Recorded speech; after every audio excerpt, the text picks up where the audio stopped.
Party के friends का, माननीय प्रधानमंत्री का बहुत एहसान मानूंगा कि उनकी वजह से या उनकी कर्तव्य, उनके हरकतों की वजह से आज अपोजिशन पूरा एक हो गया। जिसकी ज़रूरत थी देश को, लोकतंत्र को ज़रूरत थी, वो अंतोगत्वा एक होता हुआ दिख रहा है। बिल्कुल करीब करीब एक हो चुका है। और इस मुद्दे पे क्योंकि अब लोगों को ये लग रहा है कि अब मामला मैक्सिमम सेंटेंस तक आ रहा है। ऐसे जजमेंट पे, जो जजमेंट की तो मैं कदर करता हूँ लेकिन सहमत नहीं हूँ, मैं भी फैसले से सहमत नहीं हूँ कि आप एक राहुल गांधी को कब का बोला हुआ, 4 साल 5 साल पहले कहा हुआ, और उस पर सज़ा होती है और वो भी मैक्सिमम होती है। यानी 1 दिन होता, 2 दिन होता, कोर्ट के उठने तक होता, 4 महीने होता, एकदम 2 साल। तो ये लगता है, ऐसा लगता है कि इसके पीछे कुछ लोग चाह रहे थे कि किसी तरह से इनकी सदस्यता रद्द हो जाए। ऐसा हुआ, अभी फ़िलहाल तो ऐसा ही हुआ है। लेकिन इससे घबराहट भी हो गई लोगों को और एक बौखलाहट भी हुई है कि लोगों को लगता है कि आज इनके साथ हुआ है तो कल मेरे साथ भी हो सकता है। जैसे कि ईडी का और सीबीआई का, जैसे गवर्नमेंट एजेंसीज के रेड्स जिस तरह से हो रहे थे, 5,000 से ज़्यादा लोगों पे रेड्स हुए हैं, उसमें से एक भी नाम हमारे बीजेपी के दोस्तों का नहीं है, एक भी नाम बीजेपी के सदस्य का नहीं है। 95% से ज़्यादा रेड्स जो हुए हैं वो अपोजिशन पे हुए हैं। तो ये मामला अब सुप्रीम कोर्ट में पहुंच गया है, इसलिए अभी मामले पर कुछ ज़्यादा विस्तार से नहीं जाना पड़ेगा, क्योंकि मामला सुप्रीम कोर्ट में, और ये जाना ही था एक दिन सुप्रीम कोर्ट में, सबसे ऊंची अदालत में। अभी बात रही यहाँ पे कि आज जिस तरह से हुआ है, एक तरफ पूरा अपोजिशन एक हो गया है, वहीं दूसरी तरफ भारत सरकार के, चाहे हमारे रूलिंग पार्टी के फ्रेंड्स की छवि अंतर्राष्ट्रीय स्तर पे, जिसकी हमेशा वो लोग बात करते रहे, राष्ट्रीय और अंतर्राष्ट्रीय स्तर पे बहुत धूमिल हुई दिखती है। कि क्या मतलब है कि आपने कहा आज तक किसी को ऐसी सज़ा नहीं हुई है, भारत के इतिहास में इस पे किसी को ऐसी सज़ा नहीं हुई है कि कहने के आधार पे, और कहने के आधार पे होना है तो हमारे बहुत सारे मित्रगण, हमारे माननीय प्रधानमंत्री जी भी, बहुत सारे लोग ऐसी ऐसी बातें कह गए हैं और कह जाते हैं, या तो जोश में या स्लिप ऑफ द टंग की वजह से या गुस्से में, ऐसी ऐसी बातें कहे जाते हैं कि कितने करोड़ की गर्लफ्रेंड और क्या क्या, और आपने, अब मुझे ज़्यादा विस्तार से कहने की ज़रूरत नहीं, सब लोगों ने कहा है। तो एक तरफ what is right for Peter should be right for Paul, लोगों को महसूस होता है उन्होंने कहा तो कुछ नहीं।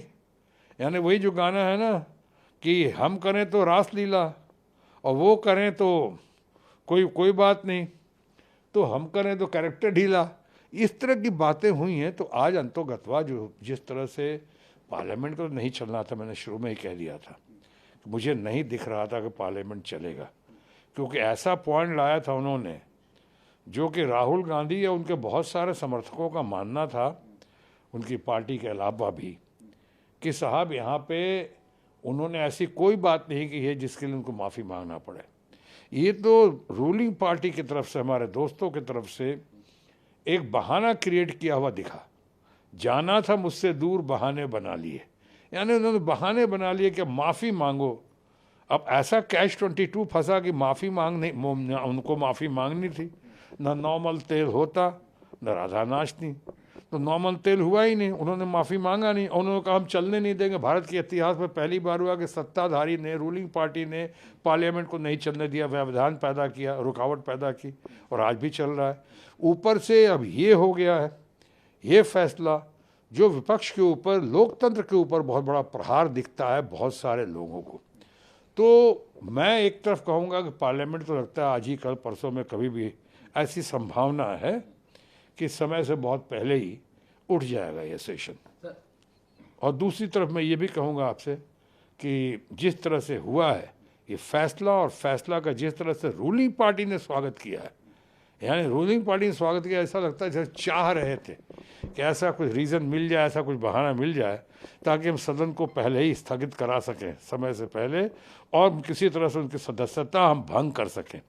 ऐसा हुआ, सदस्यता उन्होंने भंग की फिलहाल, जो मुझे लगता है ये ऊपरी अदालत में ये स्टे नहीं करे, ये खारिज हो जाएगा। मुझे लगता है कि उनको इंसाफ मिलेगा, ऑपोजिशन को इंसाफ मिलेगा। जैसा पहले कभी नहीं हुआ वैसा अभी हुआ है और रूलिंग पार्टी इसका स्वागत कर रही है। उसका कारण बिल्कुल जाहिर है। सर, जिस तरीके से इसलिए मैं माफ़ी मांगने वाला नहीं हूँ।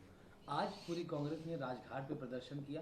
प्रियंका गांधी ने कहा कि मेरे पिताजी का अपमान हुआ, मेरे भाई का अपमान हुआ, उन लोगों का क्या हुआ? उन्होंने सवाल खड़े किए। कैसे देखते हैं आप जो क्वेश्चंस उठाए हैं कांग्रेस? यही सवाल तो मैंने भी खड़े किए अभी आपके सामने कि भाई पार्लियामेंट में भी हमने देखा है नेहरू जी भारत के सही मायनों में चंद राष्ट्र निर्माण में या राष्ट्र निर्माता जिन्हें कहा जाए उनमें से पंडित जवाहरलाल नेहरू जी को भी कहा जाता है। हम सब उनके बहुत आदर करते हैं, सब आदर करते हैं पंडित जी का, नेहरू जी का। और ऐसे नेहरू जी के बारे में क्या क्या पार्लियामेंट में नहीं कहा गया, कितनी बार विरोधाभास पैदा नहीं किया गया है, ऐसी ऐसी बातें कहेंगे। और अब तो व्यक्तिगत तौर पे भी उनके बारे में क्या नहीं कहा गया। क्यों कहीं नहीं कहता कि पंडितों का ये अपमान हुआ है, ब्राह्मणों का अपमान हुआ है? अरे ये कोई बात हुई क्या? अभी आप किसी व्यक्ति विशेष के बारे में सही या गलत जो भी कहते हैं वो व्यक्ति विशेष के साथ जाता है। आप अभी हमें नहीं लगता है, किसी को भी नहीं लगता है क्या एक रीज़न, एक पॉइंट निकालने की कोशिश की कि साहब अपमान हुआ है और पिछड़ी जाति का अपमान हुआ है, किसी ख़ास जाति विशेष का अपमान हुआ है? कहाँ उन्होंने कहा किसी जाति विशेष का तो नाम लिया नहीं। उन्होंने सरनेम का जिक्र किया और कहा इन लोगों को, इन कह के कहा उन्होंने। गौर से देखिए, सारों को नहीं कहा उन्होंने, इनके ऐसे नाम ऐसे क्यों होते हैं, यही लोग ऐसे क्यों होते हैं, ऐसा कहा। तो ये कोई इतनी बड़ी बात नहीं है, ये इतनी बड़ी बात नहीं है कि साहब उसका इतना बड़ा आपने बवाल, इतना बड़ा हंगामा कर दिया। प्रियंका गांधी जो कह रही हैं उनकी बातों में सत्य है, उनकी बातों में तथ्य है। जिस तरह से पार्लियामेंट में उछाला जाता है और जिस तरह से बातें की जाती हैं, महिलाओं के बारे में कुछ लोगों ने बातें की हैं, पंडित जी के बारे में बातें की हैं, जवाहरलाल जी के बारे में, तरह तरह की बातें हुई हैं पार्लियामेंट में और पार्लियामेंट के बाहर भी। उसका कोई असर दिखाई नहीं पड़ता है।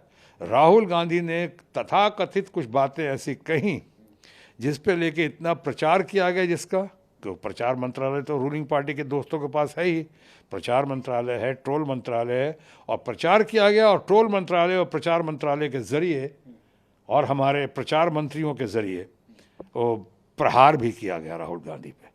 और इसका नतीजा ये हुआ कि इतना ज़्यादा क्रोध, आक्रोश राजनैतिक तरीके से पहले कभी नहीं देखा गया जैसे आज देश में देखा जा रहा है।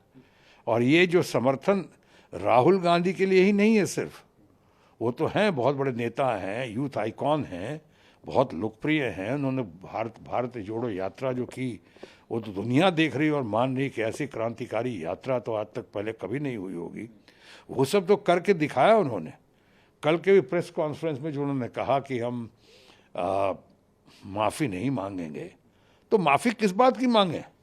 आप उनको सज़ा भी दे रहे हैं और उनसे माफ़ी की भी अपेक्षा कर रहे हैं, वो भी उस बात के लिए जिस बात के लिए उनको ये पता है, उनकी जानकारी है, उनके अंदर ये कन्विक्शन है कि उन्होंने कोई गलत काम नहीं किया, तो फिर माफ़ी क्यों मांगे? लेकिन प्रचार से आप तरह तरह की बातें करते हैं। सुप्रीम कोर्ट का नाम मेंशन करने के लिए अगर पिछली बार माफ़ी मांगा गया था तो लोग कहते हैं चौकीदार चोर है, उसके कहने में माफ़ी नहीं मांगी थी उन्होंने। नमस्कार, मैं हूं मानक गुप्ता। अगर आपको हमारा ये वीडियो पसंद आया हो तो इसे लाइक और शेयर जरूर करें, और हाँ, हमें सब्सक्राइब और फॉलो करना ना भूलें ताकि आप देश और दुनिया की कोई खबर मिस ना करें। तो जुड़े रहिए हमारे साथ और देखते रहिए न्यूज़ 24।